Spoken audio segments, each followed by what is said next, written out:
Story शुरू करने से पहले मैं आप सबसे एक रिक्वेस्ट करना चाहता हूँ कि प्लीज मेरे चैनल को सब्सक्राइब करें, वीडियो पसंद आए तो वीडियो पे लाइक करें और जितना हो सके अपने फ्रेंड्स को शेयर करें। इससे मेरे चैनल को सपोर्ट और आपका प्यार मिलेगा, सो प्लीज कंसिडर इट।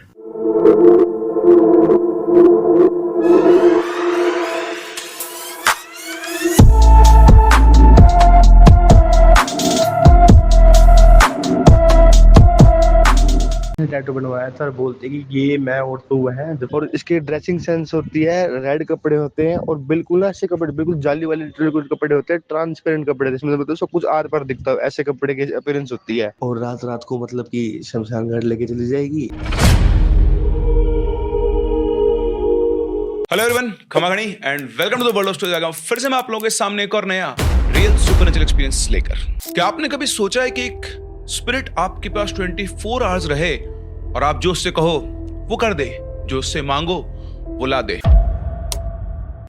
सोचते तो होंगे और ये भी आपको पता होगा कि इसके लिए साधना करनी पड़ती है, लेकिन ये साधना करवाएगा कौन? जानना चाहते हो? अगर आप ये जानना चाहते हो तो इस कहानी को लास्ट तक सुनो। इस इंसिडेंट में जो भी कुछ हुआ है वो हुआ है हर्ष के साथ, और वो सब कुछ शुरू हुआ सन 2022 की सर्दियों में। इस कहानी में सुनाई गई हर एक इंसिडेंट, हर एक इंफॉर्मेशन हर्ष ने खुद मेरे साथ शेयर की है, और उसके साथ जो चीजें चल रही है वो आपको सोचने पर और ये समझने पर मजबूर कर देगी कि बेमतलब में सुपरनेचुरल एंटिटीज के साथ खेलना नहीं चाहिए। कहानी में आगे बढ़ो उससे पहले अगर आपके पास कोई रियल सुपरनेचुरल एक्सपीरियंस है या फिर कोई इंटरेस्टिंग स्टोरी है तो आप हमारे साथ हमारी इन दी गई आईडीज पर या फिर हमारे इस व्हाट्सएप नंबर पर भी शेयर कर सकते हो। इसी के साथ साथ अगर आपने चैनल को सब्सक्राइब नहीं किया है तो चैनल को सब्सक्राइब जरूर करें, क्योंकि ऐसे ही रियल इंसिडेंट्स और बहुत ही इंटरेस्टिंग स्टोरीज हम आपके लिए क्रिएट करते रहेंगे। तो इंसिडेंट हुआ हर्ष के साथ 2022 की सर्दियों में, जो कि सोनीपत हरियाणा के पास एक जगह खारगोदा, वहां पर रहा करते थे।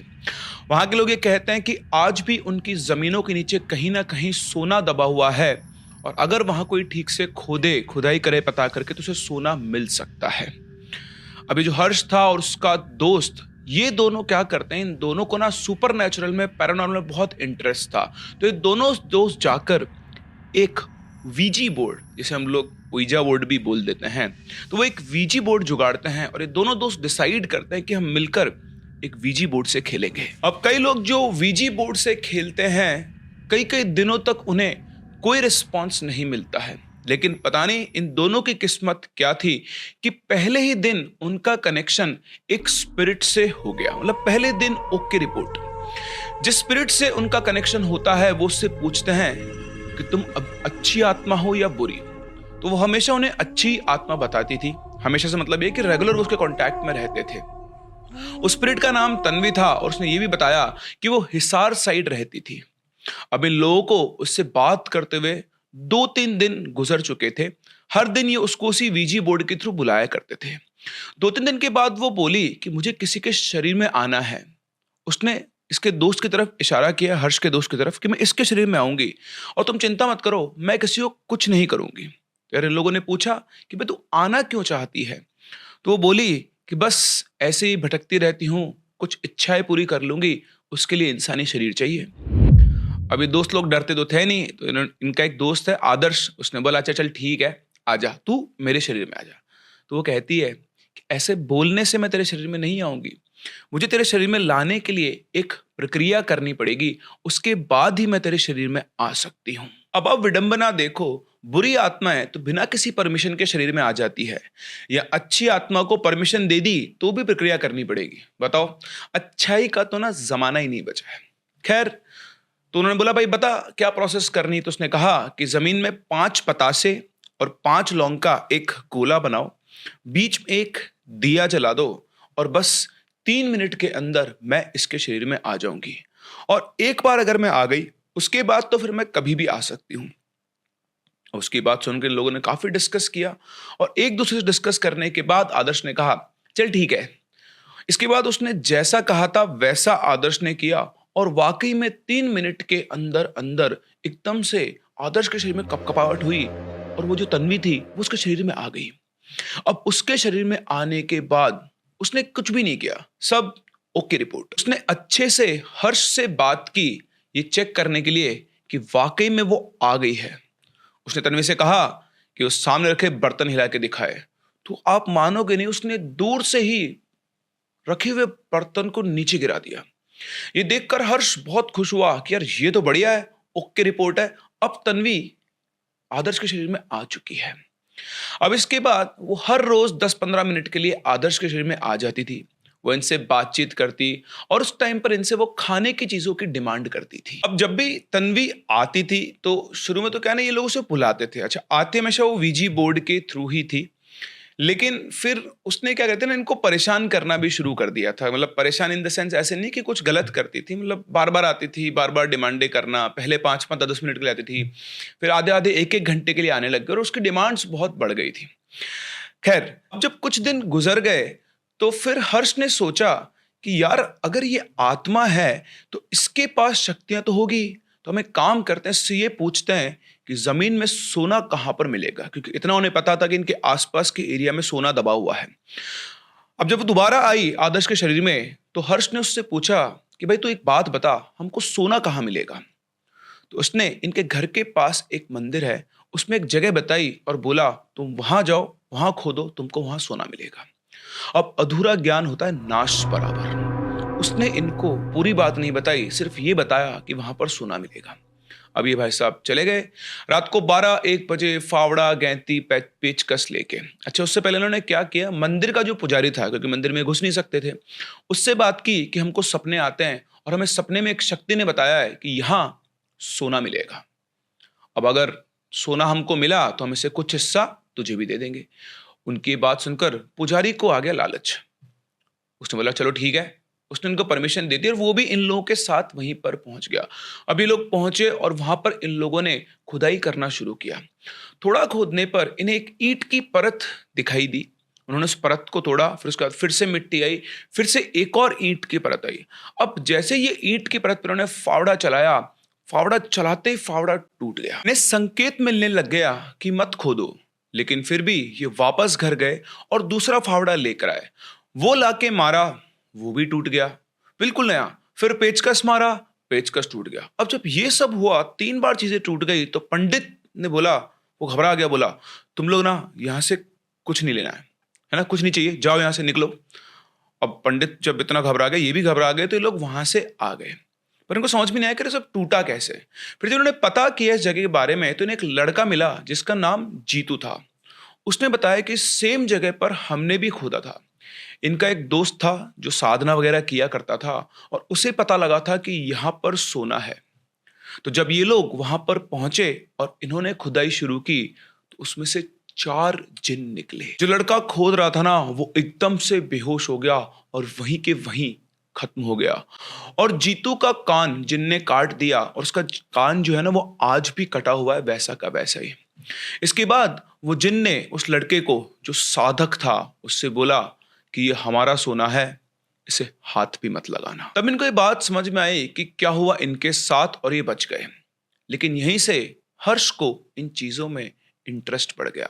उसने पहली बार साधना और ये जिन्नों के बारे में सुना और उसे लगा ये तो बड़ी खतरनाक सी चीज है।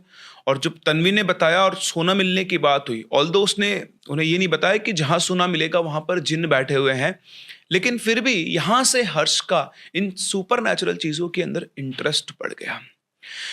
इसके बाद तन्वी से इन्होंने क्या किया, तन्वी का भी कनेक्शन कट गया क्योंकि वो इनको बहुत ज्यादा परेशान करने लग गई थी। तो उससे इन्होंने छुटकारा कैसे पाया, इनको पता तो नहीं था कि कैसे करना है, और वो ऐसा कोई बुरी आत्मा थी नहीं कि इनके पीछे पड़ जाए।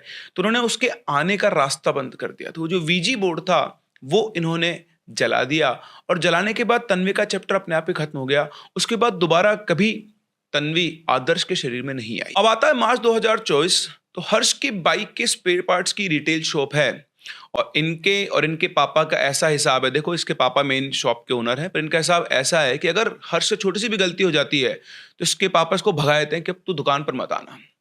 उसका आना जाना बंद हो जाता है, उसका बोलचाल अपने पापा से बंद हो जाता है और वो साफ साफ कहते हैं कि दुकान पे मत आइयो।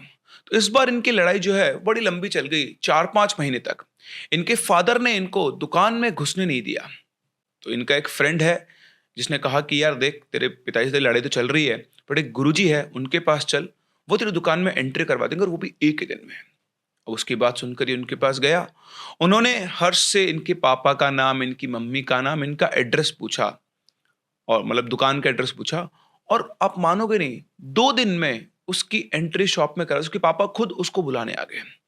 अभी 1-2 दिन दुकान गया, और जब गुरुजी के काम की ओके रिपोर्ट आ गई, मतलब पापा ने कुछ नहीं कहा, वो बिल्कुल नॉर्मल बिहेव कर रहे थे, तो हर्ष के मन में आया कि यार ये सही बंदा मिल गया, गुरुजी बिल्कुल सही है, मैं इन गुरुजी से साधना करना भी सीख लूंगा, क्योंकि मेरा साधना करने का शौक भी पूरा हो जाएगा, क्योंकि उसका इन चीजों में इंटरेस्ट डेवलप हो चुका था।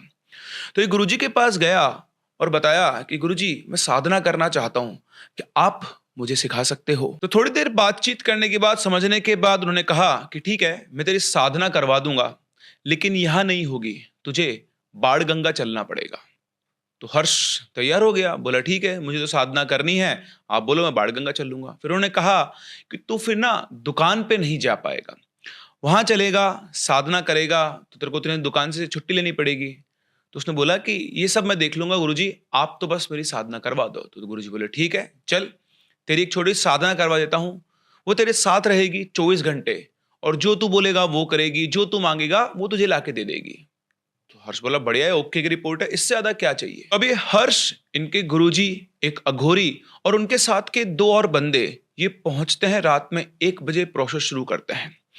वो उसे काले कपड़े पहनाते हैं और फिर एक मंत्र देते हैं और उससे कहते हैं कि तुझे 5 दिन तक अकेले एक कमरे में रहना है, कमरे से बाहर नहीं आना है, जरूरत होगी तो मैं अंदर आऊंगा, तुझे ना किसी से कोई बातचीत करनी है, ना ही उस कमरे से बाहर आना है जब तक तेरी साधना चलेगी। ध्यान रखना, जब वो आएगी रात में तो हो सकता है वो तेरे साथ संभोग करे। अब ये सब उसको समझा दिया गया, वो एक कमरे में उसको रखा गया। इसके बाद प्रोसेस शुरू हुआ। हर्ष को दिन में सिर्फ 1 बार खाने को मिलता था, वो भी कोई एक चीज, जैसे 1 फ्रूट दिन भर में, या 1 रोटी, और दिन में 2 बार 1 गिलास पानी पीने का। बाहर नहीं निकल सकता था। अब मुझे पता है कि आप पूछोगे तो फिर वॉशरूम, तो भाई साहब वॉशरूम अटैच था, उस कमरे से बाहर नहीं निकल सकता था, वहां अंदर वॉशरूम था।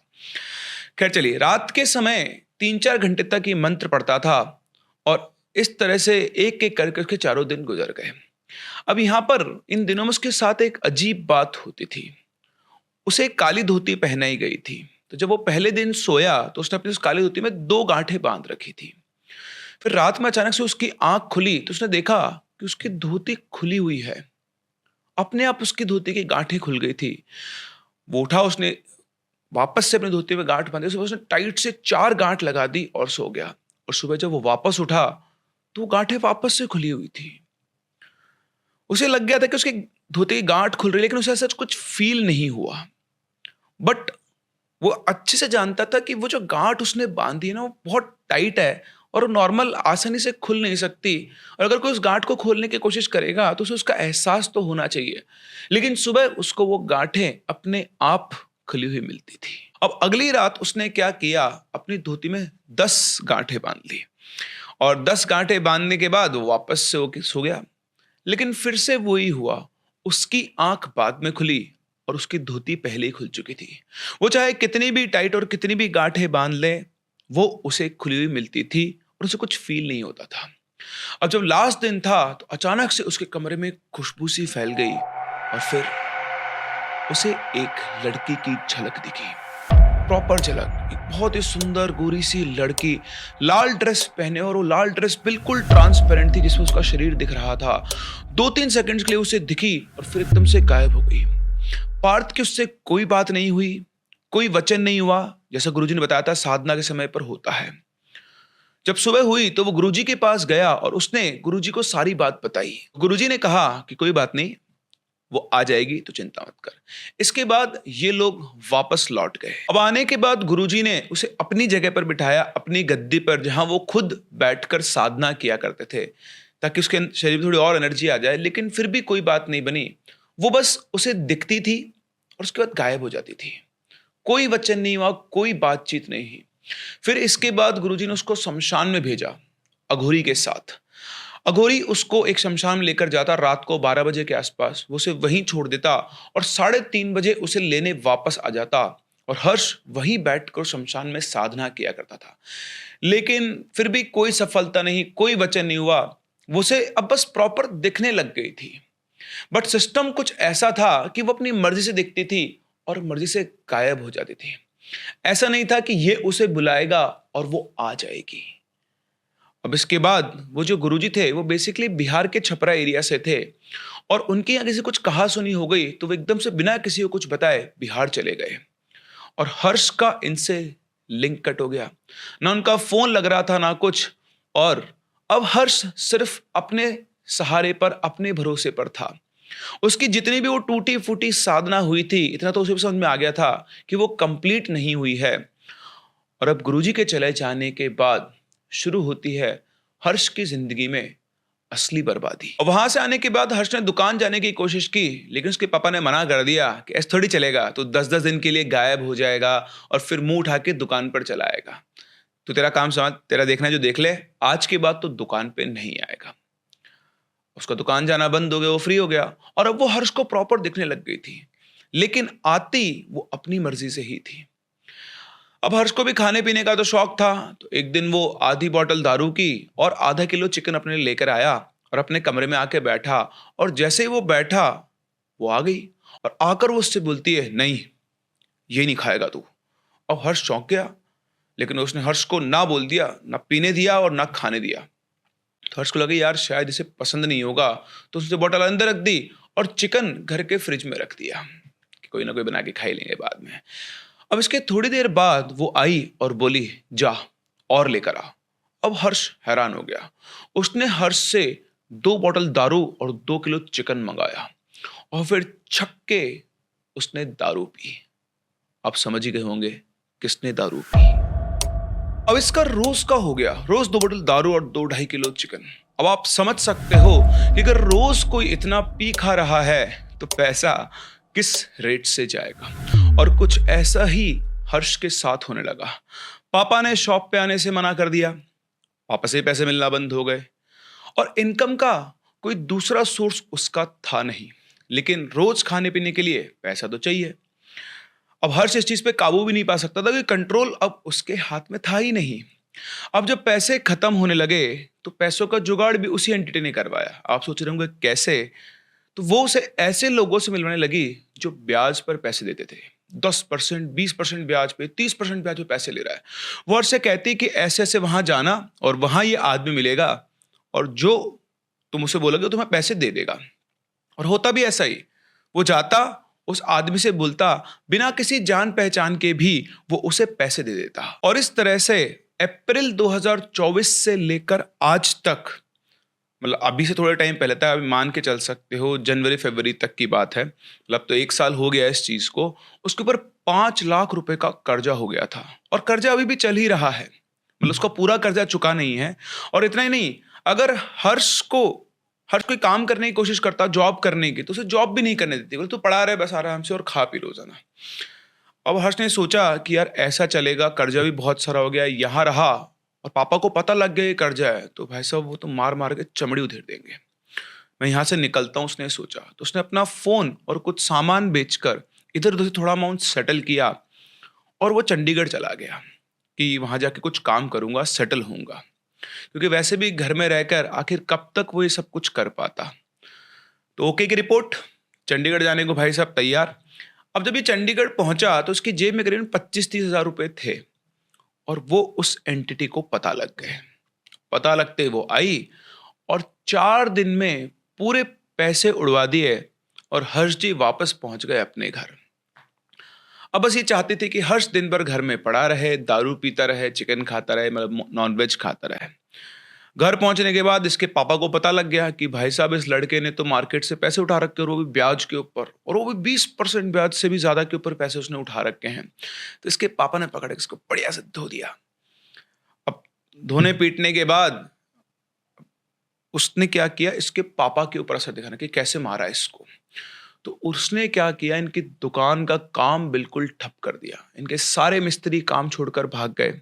वो दुकान जो भी 10-15 दिन पहले बहुत ही बढ़िया चल रही थी, अच्छा खासा गल्ला उठता था, वो 10-15 दिन में बिल्कुल खत्म। पापा से बोलने लगे कि यार दुकान में धंधा ही नहीं चल रहा है, लगता है दुकान बंद ही करनी पड़ेगी। खैर जैसे तैसे करके इनकी फैमिली ने थोड़ा सपोर्ट किया, थोड़ा हर्ष ने पैसे जुगाड़े और अपना कर्जा थोड़ा बहुत उतारा। और फिर इसने दिल्ली में एक जगह जॉब की बात की, सुभाष नगर में। तो वहां जो कंपनी वालों से इसकी बात हुई, उन कंपनी वालों ने कहा कि भाई तुमको हम रहने के लिए जगह दे देंगे, कमरा फ्लैट टाइप का, खाने पीने का तुम खुद देख लेना। तो लगा सही है यार, रहने को मिल रहा है तो कोई दिक्कत ही नहीं है। अब उस टाइम जब ये वहां पहुंचा तो इसके पास 10 या 12 हज़ार रुपए पड़े हुए थे। और जैसे ही वहां पहुंचा और उस एंटिटी को पता लगा इसके पास पैसे हैं, वो वापस से आ गई। उसने हर्ष से 2-3 बोतल दारू, चिकन वगैरह मंगवाया, वो सब लेकर फ्लैट पर पहुंच गया। और 2 दिन के अंदर अंदर पूरे पैसे खत्म करके हर्ष बाबू वापस अपने घर पर आ गए। मतलब ये मान लो, जब भी हर्ष के पास थोड़े से भी पैसे आएंगे, वो जाएगी और बोलेगी चल दारू पीने चलते हैं। इसके साथ साथ हर्ष ने यह भी बताया है कि जैसे उन गुरुजी ने बताया था, वो हर्ष के साथ किसी भी तरह का कोई फिजिकल रिलेशन नहीं रखती है। वो सिर्फ खाने पीने आती है और वो पूरी तरह से हर्ष को कंट्रोल करके चला रही है। वो हर्ष से एक काम और करवाती थी जिसको सुनकर आप लोग शॉक्ड हो जाएंगे। वो रात को उसे शमशान में लेकर जाती थी और जाने से पहले उससे कहती थी कि चीनी ला, शक्कर। वो चीनी ले आता और फिर शमशान में जाती, चिता के पास, जलती चिता के पास ले जाती, उसे कहती इसमें चीनी फेंक, चीनी फेंक, चीनी फेंक। और उसके कहने पर हर्ष चीनी फेंक देता, वो डरता था नहीं। फिर उसके बाद वो कभी शमशान में, कभी कब्रिस्तान की दीवार पर बैठकर दारू पीता। और मैं आपको बताऊं, साथ में बैठकर वो मेरी हॉरर स्टोरीज सुना करता है। ये बात उसने खुद मुझे बताई, आप भी सुन सकते हो। शमशान घाट में अकेला बैठा करता, आपके पॉडकास्ट चल रहे होते थे और मैं दारू पी रहा होता था। अब ये सुनकर तो एक बार मुझे भी डर लग गया। मतलब बंदे में इतना दम है कि रात को आप शमशान घाट या कब्रिस्तान की दीवार पर बैठे हो, बॉटल आपके हाथ में है, दारू पी रहे हो, साथ में आप चिकन नॉनवेज खा रहे हो और साथ में मेरी हॉरर स्टोरी सुन रहे हो। तो भैया देख लो, सुपर नेचुरल एंटिटीज भी अपनी हॉरर स्टोरी सुन रही हैं। अब आप भी चैनल को सब्सक्राइब कर ही लो, वरना समझ रहे हो ना। हाँ ठीक है ना, तो चैनल को सब्सक्राइब करना बिल्कुल भी ना भूलें।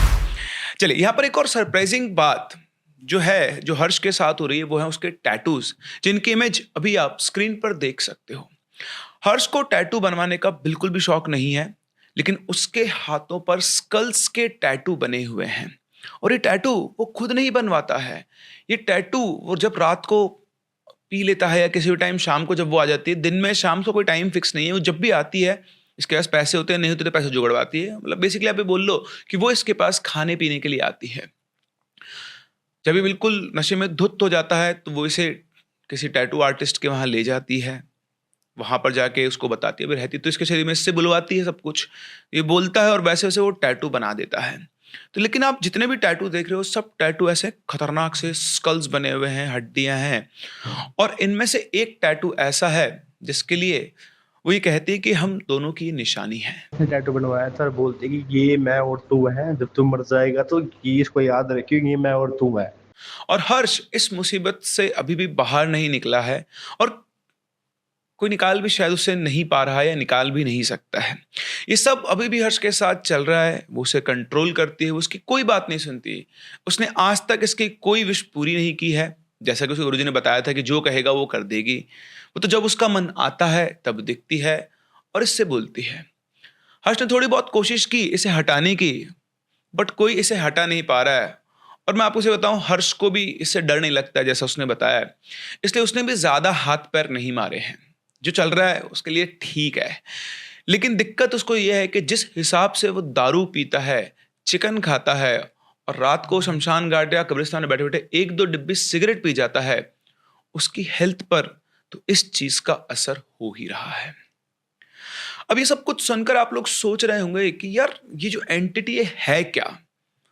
तो यही चीज हर्ष के दिमाग में भी आई और जब उसने उससे पूछा कि तुम कौन हो, तो उसने जो बताया उससे हर्ष का दिमाग खराब हो गया। उसने उसे बताया कि वो लकीस है, इब्लिस की बेटी। इब्लिस एक शैतान जिन है और ये उसकी बेटी है। तो लकीस भी एक टाइप का फीमेल जिन बोल सकते हो, क्योंकि दिखने में बहुत ही सुंदर होती है। और पुरानी कथाओं के अनुसार एक कौमे लूत करके जगह थी जिसकी औरतें थी, उन औरतों को इस लकीस ने ही होमोसेक्सुअलिटी सिखाई थी। और ये सब कुछ हर्ष को भी उसने यही बात सारी बताई है। अब वो वाकई में लकीस है या नहीं है, ये तो हर्ष भी नहीं जानता, लेकिन जिन भी लोगों से कांटेक्ट करके उसने इसे छुड़वाने की कोशिश की, उन सब ने भी उसे यही बताया है। आगे क्या होगा क्या नहीं मुझे भी नहीं पता, शायद ये चीज हर्ष को भी नहीं पता। अगर पता है तो शायद उस एंटिटी को ही पता होगी जो भी कुछ इनके साथ हो रहा है। लेकिन हम तो यही चाहेंगे कि कुछ भी इनके साथ बुरा ना हो। हाँ, इस कहानी से, इस इंसिडेंट से हमें एक चीज सीखने को मिलती है कि हर्ष को जो बाबा मिला था वो बेसिकली एक फ्रॉड था, और उसने कहीं ना कुछ करके शायद अपनी कोई इसको बला बोल सकते हो, किसी और की बला हर्ष के पीछे लगा दी। हर्ष उन बाबा पे भरोसा करके उनसे साधना सीखने गया था। आप में से भी कई लोग ऐसे हैं जो साधना करना चाहते हैं, और साधना करने का पर्पस है शॉर्टकट, कि मुझे ऐसी शक्ति मिल जाए जिससे मैं पैसा कमा लूं, जिससे मुझे भविष्य पता लग जाए, ये हो जाए वो हो जाए। कुछ लोग जो कि घोर सिंगल हैं, वो लोग ये सोचते हैं कि उनको उनकी फिजिकल तृप्ति हो जाए, इसलिए वो साधना कर लें।